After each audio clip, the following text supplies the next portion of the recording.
तो जी नमस्कार दोस्तों, मैं कोटिराज बुंदेला स्वागत करता हूं आपके अपने इस एजुकेशन चैनल में। तो आज के इस वीडियो में हम आपको रीजनिंग का प्रैक्टिस सेट 7वां कंप्लीट कराने वाले हैं। ठीक है दोस्तों, तो आपने प्रैक्टिस 6 प्रैक्टिस 5 नहीं देखा है तो जाकर आप उनको देख लीजिए। उनका लिंक आपको डिस्क्रिप्शन में मिल भी जाएगा। यदि नहीं मिलता है तो आप कमेंट बॉक्स में जाकर उनका लिंक प्राप्त कर सकते हैं और प्लेलिस्ट में भी प्राप्त कर सकते हैं। तो हम शॉर्ट ट्रिक के साथ यह सीखेंगे। इस वीडियो में हम टॉप 5 क्वेश्चन पूछेंगे जो आपके आगामी परीक्षाओं में आ सकते हैं। तो चलिए बगैर देरी किए हम पहले क्वेश्चन की तरफ बढ़ते हैं। तो पहले क्वेश्चन की तरफ बढ़ने से पहले हम आपसे एक रिक्वेस्ट करते हैं, यदि आपने अभी तक चैनल को सब्सक्राइब नहीं किया है तो चैनल को सब्सक्राइब करें, वीडियो को लाइक एंड शेयर जरूर करें। तो चलिए पहला क्वेश्चन देख लेते हैं। पहला क्वेश्चन क्या है? पहला क्वेश्चन पूछ रहा है कि नीचे दिए गए अंकों की श्रृंखला में कितने 5 हैं जिनके तत्काल पहले मतलब तुरंत पहले यदि 5 है और उसके पहले 4 आ जाए, ऐसे कितने 5 हैं वो देखना है। तो पहले तो आपको देखना है ए रहा, एक ए रहा, एक ए रहा, ठीक है, और एक ए रहा। देखिए दिख रहा है ना, मतलब 5 के तुरंत पहले पहले तो अपन 5 देखेंगे कितने 5 हैं। 1 2 3 4 5 6 5 है, ठीक है। अब ये देखना है उसके जिनके तत्काल तुरंत ही पहले 4 हो, 5 के पहले 4 हो। तो यहाँ तो 5 के पहले 6 है तो ये तो होगा नहीं। यहाँ 5 के पहले 4 है, यहाँ पर क्या है 5 के पहले 2 है, ये भी नहीं होगा। यहाँ 5 के पहले 4 है, ओके।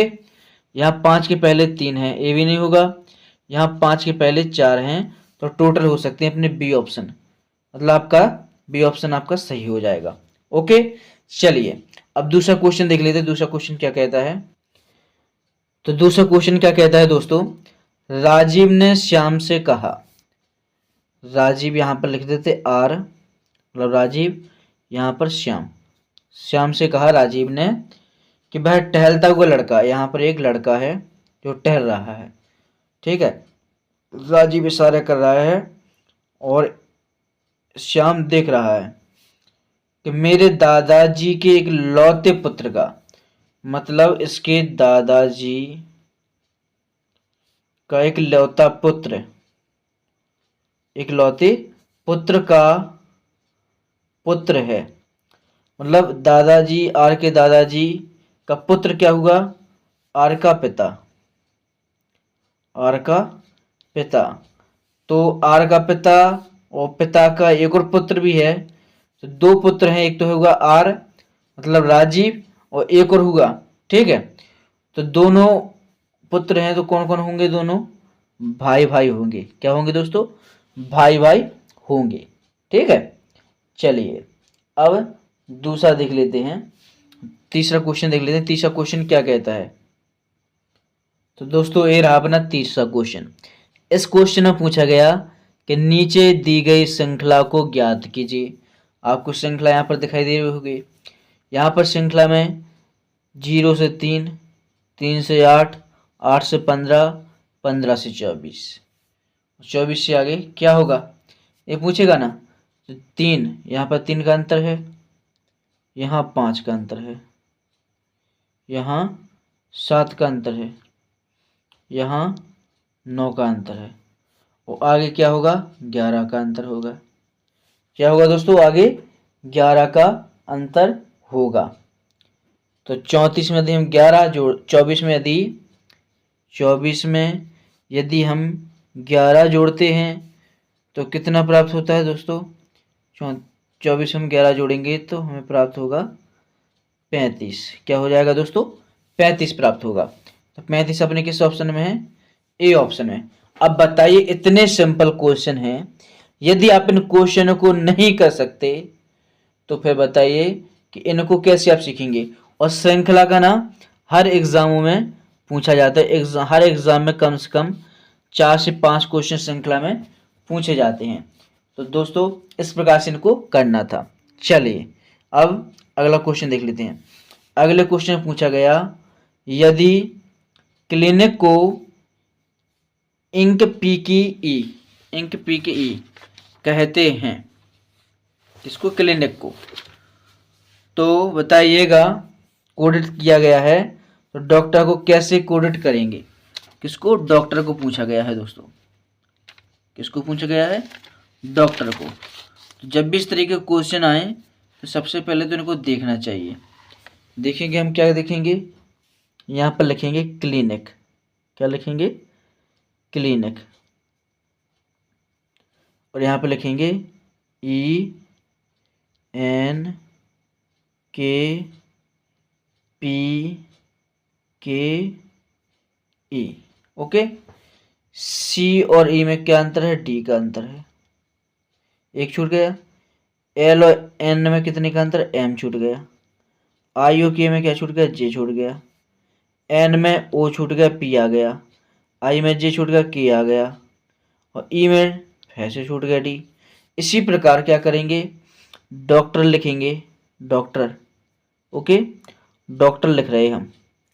डॉक्टर में ई छोड़ देना है, यहाँ पर ई छूटेगा तो क्या आ जाएगा? एफ। ओके। ओ के बाद पी छूट जाएगा, यहाँ पर पी के बाद क्या आ जाएगा? क्यू। ओके। सी के बाद डी छूट जाएगा, डी के बाद आ जाएगा ई। टी के बाद यू छूट जाएगा, भी आ जाएगा। ओ के बाद पी छूट जाएगा, क्यू आ जाएगा। आर के बाद एस छूट जाएगा, टी आ जाएगा। क्या बनेगा? एफ क्यू यू भी क्यू टी, भी Q T, F Q U ई। तो जी अपना बनेगा कौन सा ऑप्शन दोस्तों?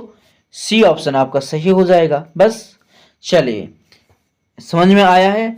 यदि नहीं आया तो आप हमसे कमेंट बॉक्स में आकर मिल सकते हैं, बता सकते हैं कि सर मुझे कौन सा क्वेश्चन समझ में नहीं आया, वो आप हमसे पूछ सकते हैं। लेकिन ऐसा नहीं कि आपको आ ही नहीं रहा हो और आप पूछे ना। तो देखो बेटा, इसमें हमारा को कुछ नहीं जाएगा और ना हमारी कोई गलती मानी जाएगी। यदि आप पूछ लेते हैं तो अगली वीडियो में इसका आंसर भी दे देंगे जो दिक्कत आती है आपको। ठीक है, चलिए अब अगला क्वेश्चन देख लेते हैं। अगले क्वेश्चन में पूछा गया है कि लुप्त संख्या चुनकर श्रृंखला को पूरा कीजिएगा। बड़ा मजेदार क्वेश्चन है दोस्तों, बड़ा ही मजेदार क्वेश्चन है। ओके, अब करना क्या है? बात होती है, हम आपको बता दें। वैसे इसमें दिक्कत कुछ नहीं है, बस आपको क्या करना है, यहाँ से यहाँ से यहाँ से 27 का 3 में गुणा करेंगे तो 81 आ जाएगा। 81 का हम 3 में गुणा करेंगे तो 241 मतलब 243 हो जाएगा। 243 का हम 3 में गुणा करेंगे तो 729 प्राप्त होगा, होगा ना? इसी प्रकार ऐसी किस संख्या का गुणा करें कि 3 बार गुणा करने पर 27 आ जाए? तो दोस्तों वो संख्या है 9। 9 का गुणा हम 3 बार करेंगे तो कितना हो जाएगा? 27 प्राप्त हो जाएगा। हो जाएगा ना? तो इसी प्रकार से आपको सॉल्व करना था। अब यदि कोई दिक्कत आती है तो आप हमसे कमेंट बॉक्स में पूछ सकते हैं। तो आपका राइट आंसर क्या रहेगा? सी, मतलब 9 आपका सही आंसर हो जाएगा। अब बताइए वीडियो में कहाँ पर आपको समझ में नहीं आया है? जहाँ पर भी आपको समझ में नहीं है कमेंट बॉक्स में बताना। दोस्तों वीडियो अच्छी लगी हो तो चैनल को सब्सक्राइब कर लेना और कमेंट बॉक्स में जरूर बताना कि मुझे वीडियो अच्छी लगी हो। थैंक यू सो मच जरूर बोलना वीडियो अच्छी लगी हो तो चलिए चैनल को सब्सक्राइब कर लें, जल्दी से कर लें क्योंकि वीडियो हम ख़त्म कर रहे हैं। चलिए फटाफट कर लीजिएगा।